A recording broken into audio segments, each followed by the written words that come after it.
India TV YouTube channel को subscribe करें और बेल आइकन दबाएं। देश में कोरोना के नए केस पर बड़ी खबर सामने आई है। बीते 3 दिन से लगातार नए केस में बढ़ोतरी रिकॉर्ड की जा रही है। बीते 24 घंटे में 2,11,298 लोगों की कोरोना रिपोर्ट पॉजिटिव आई है। रोजाना मौतों का आंकड़ा चिंता का सबब बना हुआ है। देश में 24 घंटे में 3,847 लोगों की कोरोना से मौत हुई है। राहत की बात यह रही कि इस दौरान 2,83,135 लोग कोरोना से रिकवर भी हुए हैं। इस तरह एक्टिव केस यानी इलाज करा रहे मरीजों की संख्या में 71,837 की कमी आई है। अब आपको कोरोना के घटते बढ़ते ट्रेंड का पूरा ग्राफ दिखाते हैं। गिरावट के ट्रेंड के बीच 22 मई को 2,41,000 नए केस रिपोर्ट किए गए। 23 मई को डेली केसेस कम हुए और 2,23,000 के पास चले गए। 24 मई को यही आंकड़ा 1,96,000 के पास पहुंच गया, लेकिन 25 मई को कोरोना के नए केस फिर से बढ़ गए और 2,09,000 के पास पहुंचे। अब बीते 24 घंटे में यह आंकड़ा और बढ़कर 2,11,000 के पास पहुंच गया है। तो 3 दिन से कोरोना का ये ग्राफ घटता और बढ़ता जा रहा है। इससे आप इस बात का अंदाजा लगाएं कि जो लोग ये मानकर चल रहे थे कि अब उनके राज्यों में या उनके शहरों में कोरोना की रफ्तार धीमी हो गई है, तो अभी आप किसी मुगालते में ना पड़े। आप ये ग्राफ देखें जो साफ बता रहा है कि 24 मई को भले ट्रेंड नीचे की तरफ गया हो, लेकिन एक बार फिर से 25 और 26 मई का अब ये नया आंकड़ा बताता है कि कोरोना का ये ग्राफ अब ऊपर की तरफ जा रहा है। अब वैक्सीनेशन से जुड़े हुए खबर पर भी आपको कुछ जानकारी दे दें। वैक्सीनेशन पर हो रही पॉलिटिक्स की हम बात कर रहे हैं। मोदी कैबिनेट की मीटिंग में वैक्सीनेशन पर चर्चा को लेकर बड़ी खबर सामने आई है। सूत्रों के मुताबिक मंगलवार को हुई मोदी कैबिनेट की बैठक में वैक्सीनेशन पर हो रही राजनीति पर चर्चा हुई। इस दौरान वैक्सीनेशन पर विपक्ष के गलत नैरेटिव चलाने पर बात हुई। इस पर प्रधानमंत्री नरेंद्र मोदी ने स्वास्थ्य मंत्री से कहा कि सही और साइंटिफिक तथ्य के साथ विपक्ष के गलत नैरेटिव और भ्रम फैलाने की कोशिश का जवाब देना जरूरी है। इस मीटिंग में स्वास्थ्य मंत्री डॉक्टर हर्षवर्धन ने वैक्सीनेशन पर पूरी डिटेल दी। उन्होंने कहा कि हर फैसले में सभी राज्य शामिल होते हैं, इस पर चर्चा होती है। सभी राज्यों को मीटिंग के दौरान पूरे तथ्य दिए जाते हैं, उन्हें पूरे तथ्यों का पता भी होता है। फिर भी राजनीति करने के लिए कुछ विपक्षी दलों के नेता बयानबाजी कर रहे हैं। हमारे साथ हमारे सहयोगी देवेंद्र पराशर जुड़ गए इस खबर पर। देवेंद्र, कुछ फैक्चुअल मिस्टेक्स हो सकती हैं, लेकिन पूरी तरीके से ये कह देना कि सरकार ने कोई काम नहीं किया, शायद सरकार को ये बात गवारा नहीं।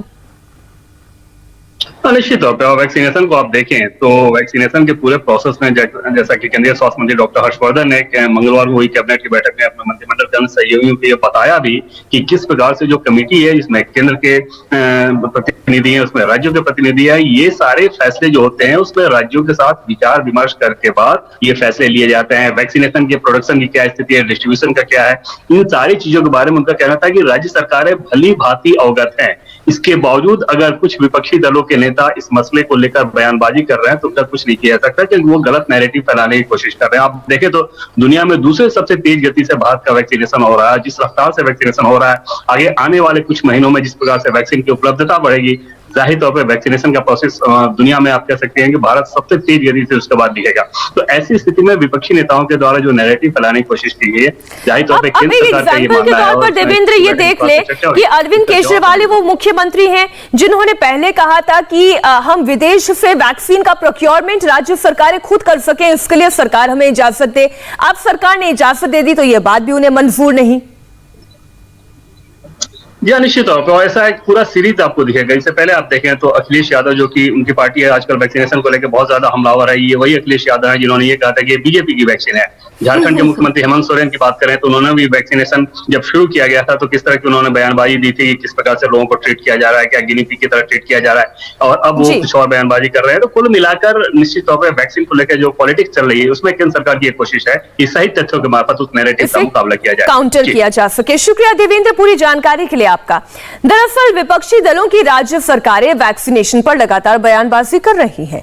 दिल्ली के मुख्यमंत्री अरविंद केजरीवाल हो या फिर राजस्थान की कांग्रेस सरकार हो, वैक्सीन की कमी पर बयानबाजी नॉन स्टॉप जारी है।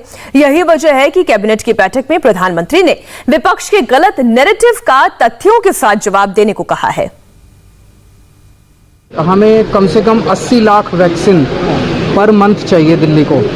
तो वो तो हमने लेटर लिखा भी हुआ है और कई बार उसको रिपीट भी किया हुआ है। मैंने खुद ने प्रधानमंत्री जी को लिखा है, मनीष जी ने MHA को लिखा है, तो कई बार लिखा है, लेकिन अभी तक वैक्सीन की कमी तो है ही। मैं समझता हूँ कि केंद्र सरकार को इसमें अब देरी नहीं करनी चाहिए और जितनी भी इंटरनेशनली अवेलेबल वैक्सीन हैं सबको हमारे देश के अंदर इस्तेमाल करने की इजाज़त हो।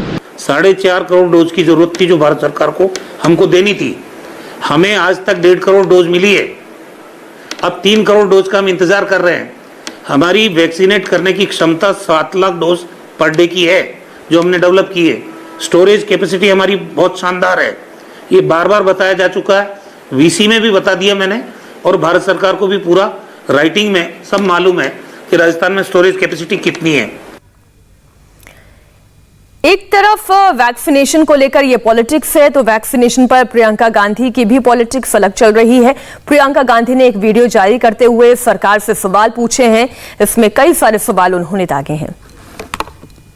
Why is India one of the largest manufacturers of vaccines in the world facing a scarcity of vaccines today? Why was the first order of vaccines by the government of India placed in January 2021 when other countries began placing their orders in the summer of 2020? Why did our government export 6 crore vaccines between January and March 2021 while vaccinating only 3.5 crore Indians during the same period of time? The government of India owes the people of India answers. We have to ask them questions and they will have to answer to us. एक तरफ vaccination पर politics हो रही है, तो वहीं दूसरी तरफ वैक्सीन लगाने के लिहाज से भारत ने बड़ा रिकॉर्ड बनाया है। भारत 20 करोड़ से ज्यादा वैक्सीन लगाने वाला दुनिया का दूसरा देश बन गया है। वैक्सीनेशन के मामले में भारत से आगे केवल अमेरिका है। भारत में 20 करोड़ से ज्यादा लोगों का वैक्सीनेशन हो चुका है। भारत 20 करोड़ से ज्यादा वैक्सीनेशन करने वाला दूसरा देश बन चुका है। 130 दिन में 20 करोड़ से ज्यादा लोगों को वैक्सीन लगा दी गई है। अमेरिका में 124 दिन में 20 करोड़ से ज्यादा वैक्सीनेशन किया गया, जबकि ब्रिटेन में 168 दिन में 5.1 करोड़ लोगों को कोरोना का टीका लगाया गया। तो ब्राजील में 128 दिन में 5.9 करोड़ वैक्सीनेशन किया गया। वहीं जर्मनी में 149 दिन में 4.5 करोड़ वैक्सीनेशन किए गए। अब आपको इंडिया का वैक्सीन मीटर दिखाते हैं। भारत में 15 करोड़ लोगों को वैक्सीन किया गया। 15 करोड़ 90 लाख से ज्यादा लोगों को वैक्सीन की पहली डोज लग चुकी है, जबकि दूसरी डोज करीब 4 करोड़ 37 लाख लोगों को लगी है। यानी देश में अब तक करीब 20 करोड़ 27 लाख लोगों को कोरोना का टीका लग चुका है। हालांकि पहली डोज और दूसरी डोज के बीच का आप अंतर देखेंगे तो यह बड़ा अंतर है, लेकिन आप टाइम पीरियड भी जानते हैं कि पहली डोज से लेकर दूसरी डोज के बीच में टाइम लिमिट क्या है। अब भारत में इस वक्त 2 मेड इन इंडिया वैक्सीन लग रही है।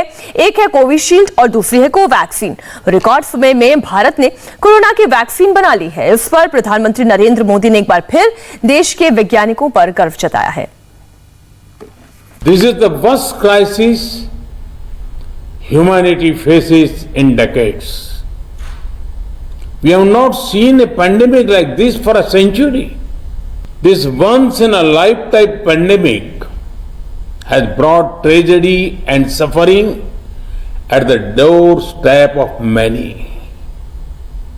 The pandemic has impacted every nation. Most importantly, we have the vaccine, which is absolutely important to save lives and defeat the pandemic.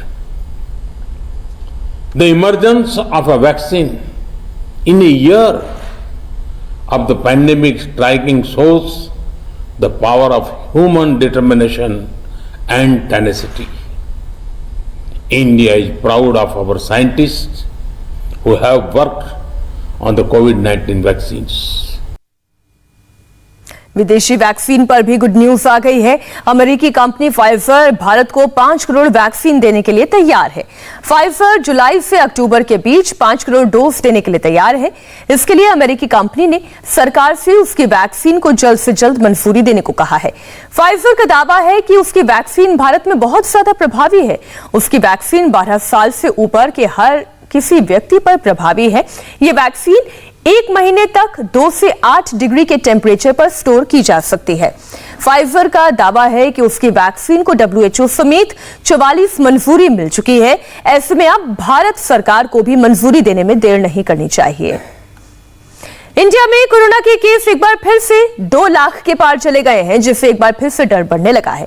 इसी बीच कोरोना की नई और रामबाण दवा का कॉकटेल जो दिल्ली में आज से इस्तेमाल किया जा रहा है, ये दवा है टोसिलिजुमैब।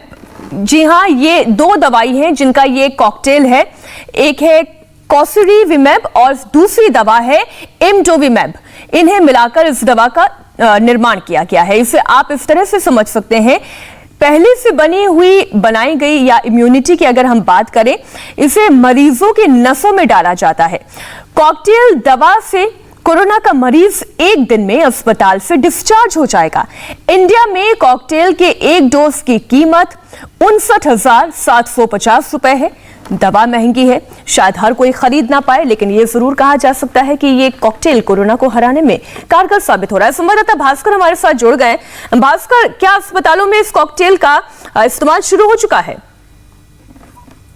बिल्कुल, देखिए, देश के चुनिंदा हॉस्पिटल्स में ये दवाई पहुंच चुकी है। गुड़गांव में देश के पहले मरीज को दिया गया था, 84 साल के एक बुजुर्ग को, और एक डोज के बाद वो ठीक हो गए। मंगलवार को उनको दवाई दी गई थी और बुधवार को वो हॉस्पिटल से डिस्चार्ज हो गए। आज से राजधानी दिल्ली के फोर्टिस हॉस्पिटल में इसको शुरू किया जा रहा है और उम्मीद की जा रही है कि 15 जून के बाद से इस दवाई की 1 लाख डोज इंडिया पहुंच जाएगी, जिसमें कि 2 लाख लोगों को ये दवाई दी जा सकती है।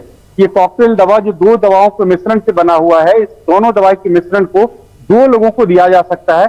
यानी जो पूरी कीमत 1,19,000 रुपया के करीब है, वो अगर सिंगल पेशेंट में अगर डिवाइड कर दें तो वो तकरीबन 59,000 रुपए के करीब पड़ता है। और ये माना जा रहा है कि इस दवाई देने के बाद 70% जो लोग हैं, 70% जो लोग हैं, उनको हॉस्पिटल में एडमिट करने की जरूरत नहीं पड़ेगी और मोर्टेलिटी रेट जो है वो भी 80% तक कम हो जाएगी।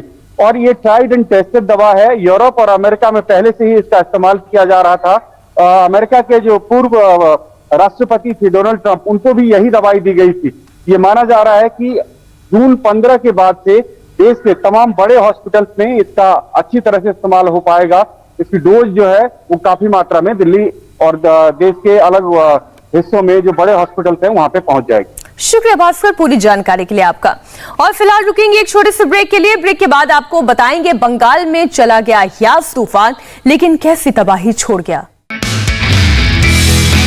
नमस्ते, मैं हूं मीनाक्षी जोशी। वीडियो और खबरों से अपडेट रहने के लिए India TV YouTube channel subscribe करें, बेल आइकन दबाना ना भूलें। जुड़े रहें इंडिया टीवी के साथ।